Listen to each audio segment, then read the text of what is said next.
Hello, World Wide Web. I'm Dr. Shado, the internet personality of this hair. Just here for a little ramble, if you were. Koban, you messing this up already, climbing on that railing. Anyway, Nintendo Switch. That's the topic for today. Because there's a big announcement and everything, and there have been all the things, all the rumors coming out, and people talking about this, people talking about that, people saying this is a leak, people saying that's a leak, all sorts of leaks going against each other.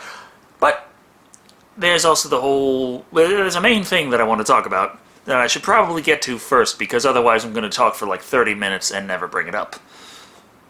There's the concept of third-party support. Now, of course, Nintendo showed off the big wall of, here's all the third parties that are on board to support this system. Now, they also had a similar wall for the Wii U, and we saw how far that went. They released, like, a game that was already a year and a half old or so, and they didn't optimize it, and they didn't include all the DLC. They confirmed they were never going to port the DLC, and they charged $60, and for some reason nobody bought it, and then they were like, hey, evidently Nintendo gamers just don't like our stuff, so they just dropped their support there. It's like, you motherfuckers. But, yeah, aside from that little problem, there's also, everyone's talking about, the power of the Switch. How much power does it have? They say it's got 4 gigs of RAM. That's not enough. Is that enough? I don't know. And all the different things. And it's... the thing is, when it comes to the power of the Switch, right now, we have no fucking idea. All we know is that it is a custom Tegra system on a chip developed by NVIDIA. Now, evidently, they say that it uses some kind of things from their 10 series graphics card. I don't know. No one really knows how strong it is. If it is a very strong chip, if it's underclocked, no one knows these things. So, yeah, there's that problem of having no fucking idea how powerful it is. But then there's this saying that, there's no possible way it could be as powerful as even an Xbox One, because it's just a fucking tablet. It's tablet tech. Tablet tech can't hope to be as possible as an Xbox One. After all, an Xbox One has a tablet CPU and mobile GPU in it. So, it's made with the same fucking shit. I mean, that's the frustrating thing for me is, look, it's like, when the Xbox One and PS4 specs were initially, shown to the public in, 2011 or 2012? So I can't remember. It was 2012, I think. Yeah. Point is, I was extremely disappointed as soon as I saw them, because it's like, by today's standards, that's absolute shit. And it's still kind of shit. So yeah, it's very, very possible for a tablet to beat an old tablet that's put in a big box and sending shit to the screen. Yeah, of course, they use a lot more power than your general tablet would, but then again, they're using a tablet CPU developed by AMD. AMD isn't known for making their stuff particularly energy efficient. NVIDIA is, which is kind of interesting, but NVIDIA is also known for being a little more expensive for, total amount of power versus cost. So that's kind of interesting, because then there's the rumors saying that as I was saying, a custom Tegra system on a chip being more powerful than a PS4 is actually within the realm of possibility there. But it's also the other rumors saying that, you can get the standalone unit by itself, no games, no accessories, for about $250. Now, if that turns out to be true, then I would not expect it to be more powerful than a PS4, especially with NVIDIA technology in there. But everyone's saying, it needs to be powerful. It absolutely needs to be super powerful, otherwise it's not going to get third-party support. Because power equals third-party support. That's fucking bullshit. That is not true. That has never been true. You don't need a powerful system to have third parties on board making games for it. You need a system that sells and customers who will buy third-party games. PS2, weakest fucking system of its generation. It had less visual memory than the fucking... It had 4 megs of VRAM, just half that of the fucking Dreamcast that came out a year before, and it had way less RAM and, processing capabilities than the goddamn Xbox and GameCube, yet it had all of the third-party support. It's because it was the highest selling system, I think, of all time. I don't think the Wii beat the PS2. Came close, but it didn't beat it, as far as I recall. So yeah, highest selling game system of all time. Amazing how much people will bring things, cut them down to port them over. Fucking, Resident Evil 4 was designed from the ground up as a GameCube exclusive, using and utilizing the GameCube to its full potential for that. And that motherfucking thing got ported over to the PS2. They did it. They figured out a way, and they fucking did it. Power doesn't matter for third-party support. Sales matter. That's what the Switch needs if they want third-party support.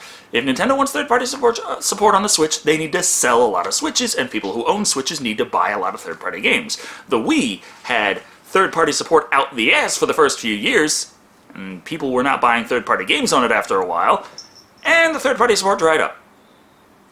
But you still had Call of Duty, Call of Duty Ghosts came out on the goddamn Wii. Goban, get your face out of the bag. You're making crinkly clinks. Goban. Goban. Everyone hearing me talking to you, they want to see you. Come on, Goban. Oh, you little fuzzy. You big fuzzy. So, yeah. When it comes to will the Switch have third-party support, that is entirely dependent on if it sells. It can be powerful as all fuck. It could be like 8 times as powerful as a fucking Xbox Scorpio. 8 times as powerful. Is not going to have third-party support if people don't buy it. And it's like, I've seen fucking videos from Rich complain about 4 gigs of RAM on AMD architecture that's designed to be super efficient for gaming. Versus fucking x86 with no compression, and saying how it needs this power to be fucking able to actually have third-party support. And I left there was no response, but I did leave a comment on the video like, yes, absolutely, higher numbers always mean better technology, and more powerful systems consistently get all the third-party support, which is exactly why the Atari Jaguar and 3DO were the greatest, the most successful game systems of all time. Yeah, the Atari Jaguar, 64 bits, technically it was true. Technically, if you use some fuzzy math, the Atari Jaguar was a 64-bit system. I didn't mean that the graphics were really that much better than what you would get on a fucking Super Nintendo. And the 3DO was the first 32-bit system as far as I can recall. It was Electronic Arts' baby. They didn't even fucking support it all that much with their own games because their games sold better on the other systems. But enough with the crinkly crinks. The 3DO was by far the most powerful system of its time, and it should have been for $700 fucking dollars, when most other systems are costing like $2 to at most $3. I don't even think they were really pushing $3 that hard at that time. There's $200, $250 for the systems. Sega was coming out with the Sega CD and 32X. And the 32X, I'm trying to think, 32X versus 3DO, which one had more beef? I think they might have been about similar, though. I mean, I know I've seen like tech demos on 32X hardware that ran a hell of a lot smoother than the 3DO, but that's a tech demo versus a full-fledged game. I don't know. But yeah, compared to just base hardware, the 3DO certainly was the most powerful system of its time, and it did fucking horribly. And didn't get much third-party support, despite that power. It's the whole thing everyone's saying about power is needed for third-party support. A lot of that has come about from this generation. This generation, where we've just been told over and over again the reason why they didn't support the Wii U is because it wasn't powerful enough. Bull fucking shit. I mean, not only is the system considerably more capable than people give it credit for, just take a look at a video of Xenoblade Chronicles X, the main reason was the system sold like shit.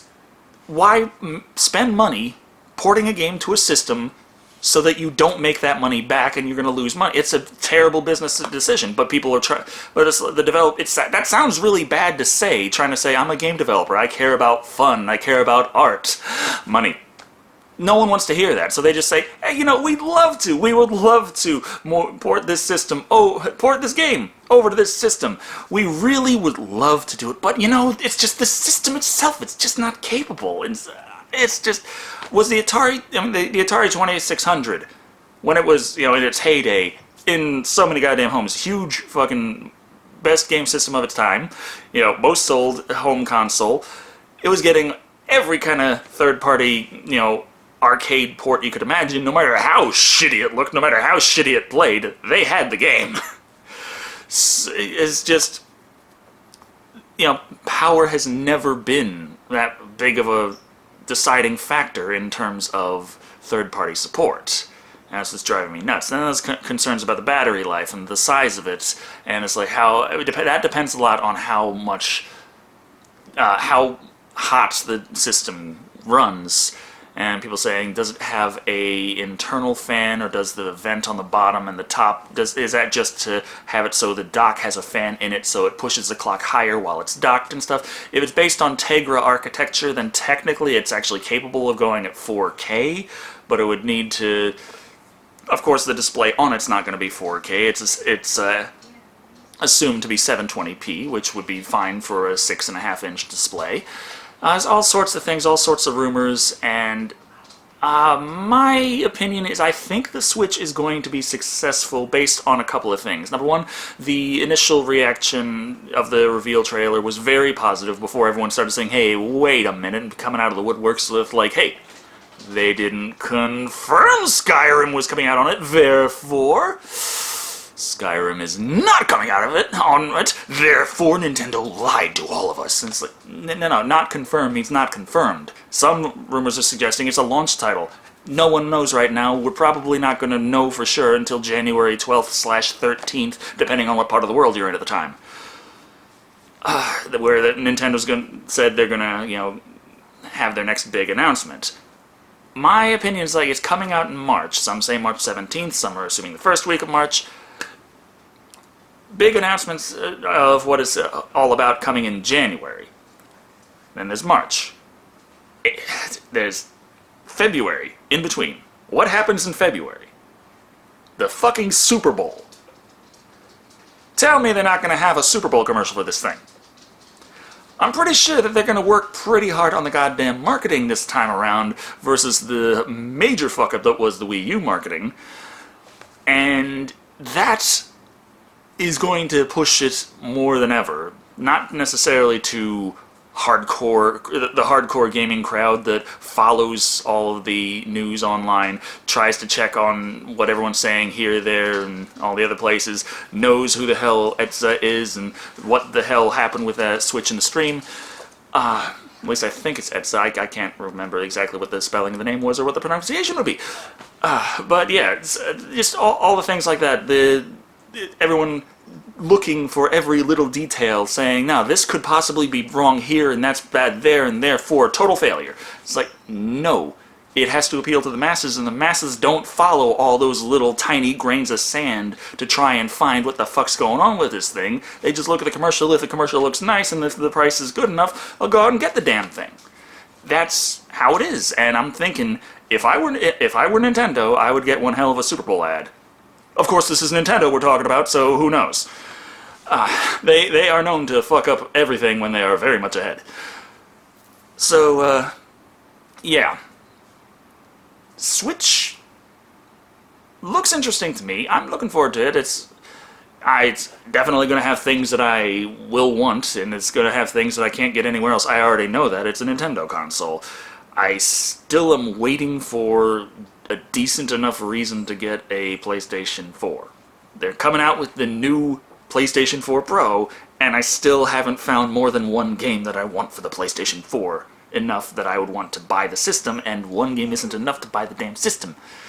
I haven't, and every time I look through the library, I'm like, I guess a little interested in that, a little interested in that, a little interested in that. Every time I do, I'm like, actually, there's like 5 other games for the Wii U I still need to get. I could just spend the money there. So yeah, it's all sorts of all over the place craziness with that, but yeah, I think the Switch is going to do okay. I don't think it's going to be a super mega smash hit of Wii standards, but there's a possibility that it could get close to or exceed Nintendo 64 sales numbers. Possibility. It's there. But yeah, I guess that's all I really had to say about this. Was my main rant was about the third-party support and everyone bitching about the power of this, power of that, and we don't know what the power is, and it doesn't fucking matter in the first place. But yeah, thank you all for watching. I've been Shado, and remember, this wasn't scripted, so that's a really bad way to end a video when you don't script it, because then you're left with a blank face and staring at people, and people looking at you like, hey, Deca, we thought you was charismatic. You lied. Oh well, till next time.